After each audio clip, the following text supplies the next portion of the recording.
Krishna, my project is about the three modes of material nature. First, what even is the modes of nature? The modes of nature is the external energy of Lord Krishna. They are also called gunas, which means robes.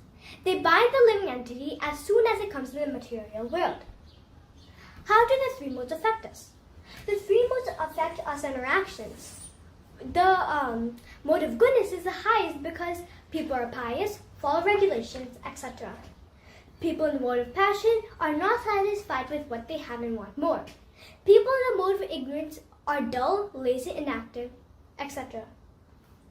Now I'm going to talk about the three different modes and its qualities and habits.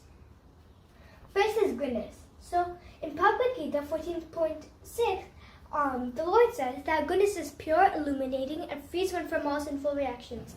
Those in that mode become conditioned by a sense of happiness and knowledge. And Bhagavad Gita 14.4 says that if one leaves a body in the mode of goodness, then they go to the higher planets of the sages. And food in the mode of goodness is fruits, milk products, vegetables, etc. And a person in the mode of goodness is peaceful, spiritual-minded, and happy. And sattvic people first contemplate and then perform their actions, which is what we should do.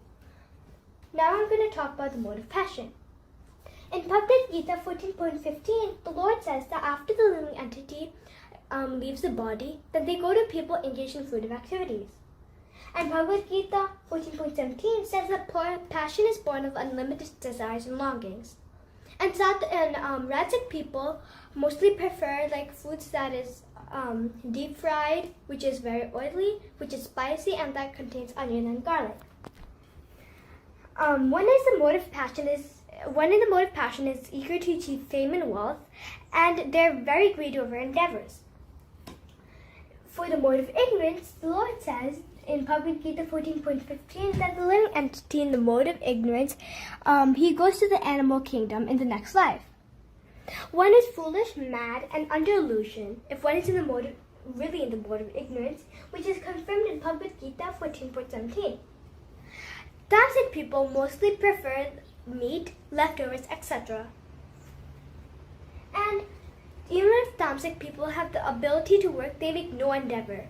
And Tamasic people don't contemplate and don't perform an action. Now I'm going to talk about Shuddha Sattva and what Shuddha Sattva is and whether we should aim for Shuddha Sattva or Sattva.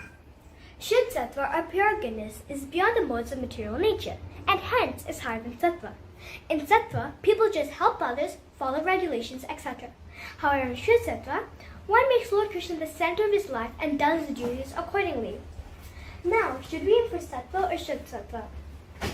Sattva is certainly better than the two other modes, Raja or Tama, but Shuddha Sattva is the highest because our aim should be Shuddha Sattva. By being in Shuddha Sattva, one can get out of the material world and go back home, back to Godhead. The devotee's consciousness in Shuddha Sattva is totally focused on Krishna, and everything he does or doesn't do is all based on Krishna's pleasure. This is explained in Bhakti Rasamrita Sindhu 1.1.11, which is Anya Bhilashita Shunya Jnana Karmadina Vritam Anukulena Krishnanu Shilanam Bhaktir Uttama. Also, in Bhagavad Gita 14.20, the Lord says, Gunan etan atityatrin dehi deha samudbhavam janmarityu jara dukhe vimuktam ritam ashrite. The translation is, when the embodied being is able to transcend all three modes, he is free from birth, death, old age, disease, and other distresses. And these are some of the activities that a devotee in pure goodness or Shuddha Sattva does. The devotee wakes up in early morning, takes a bath, puts on tilak, and chants japa.